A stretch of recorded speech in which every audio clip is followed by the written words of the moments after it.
కేటీఆర్ మరి కాసేపట్లో రాబోతా ఉన్నాడు. ఖమ్మం సభ ముగిసింది, మల్కాజిగిరిలో అడుగు పెట్టబోతా ఉన్నాడు.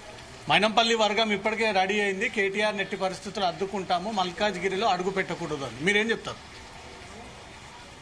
అది సాధ్యపడదులే అండి. అంటే ప్రజాస్వామ్యంలో ఒక ప్రజాప్రతినిధిని ఆ విధంగా అడ్డుకోవడం అన్న సాధ్యపడదు. ఐ థింక్ వాళ్ళ ప్రయత్నం వాళ్ళు చేస్తారు. ఐ థింక్ చేసినాడు. ఐ థింక్ వాళ్ళు ఫలించదని చెప్పి నమ్మకం. అందులో పర్టికులర్ మల్కాజ్గిరి బీఆర్ఎస్కి ఆదరణ చాలా ఎక్కువ, అంటే బీఆర్ఎస్కి సపోర్ట్ చాలా ఎక్కువ ఉంది. కాబట్టి వాళ్ళ ప్రయత్నాలు ఏ విధంగా ఫలిస్తే మాకు తప్పక వారు వచ్చి మమ్మల్ని కలిసిపోతారని చెప్పి మా నమ్మకం. మీరు కూడా మీ తరపున వర్గం రెడీగా ఉందా ఎదుర్కోవడానికి? మేము ఏనాడు కూడా వైలెన్స్ మేము బిలీవ్ చేయలేదు, కాబట్టి మాకు అలాంటి ఆలోచనలు ఏం లేదు.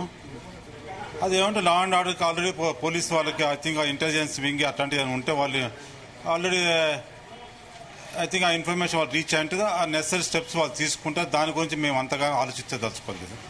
కేసీఆర్కి ఇన్ఫర్మేషన్ ఉందా కేటీఆర్కి రాబోయే రూట్లో అడ్డుకోబోతా ఉన్నారని? అదే చెప్తాం కదా, ఇప్పుడు పోలీస్కి ఇంటెలిజెన్స్కి ఐ థింక్ ఆ ఇన్ఫర్మేషన్ ఉంటుంది. వాళ్ళు ఏం స్టెప్స్ తీసుకోవాలి స్టెప్స్ తీసుకుంటారు.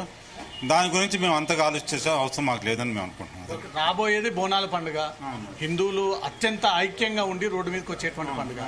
ఈ పండుగని డిస్టర్బ్ చేసే ప్రయత్నాలు జరుగుతున్నాయి అటువైపు కానీ ఇటువైపు. అవన్నీ ఇప్పుడు అదన్నీ పోలీస్ బాధ్యత. లా అండ్ ఆర్డర్ ఏ విధంగా ప్రొటెక్ట్ చేస్తారన్నదే. ఇట్లాంటి ఇప్పుడు రైట్ అక్కడ కూడా ఆ రోజు ఆ ఇన్సిడెంట్ జరగటానికి ఐ థింక్ ఎలాంటి జస్టిఫికేషన్ లేదు. ఆయన టెంపుల్ ప్రిమిసెస్లో చెక్కు కార్యక్రమంలో ఆ విధంగా వాళ్ళు చేయటం అనేది టోటల్లీ అన్ఇమాజినబుల్. అది కాబట్టి రేపు పొద్దున బోనాల పండుగ కూడా వాళ్ళకి ఆలోచన ఉంటే ఉండొచ్చు, కానీ దాని సఫలీకృతం కాకుండా చేయాల్సిన బాధ్యత పోలీసుకు ఉంటుంది. పోలీస్ అయితే డెఫినెట్గా వాళ్ళు తీసుకోవాల్సిన స్టెప్స్ వాళ్ళు తీసుకుంటారు.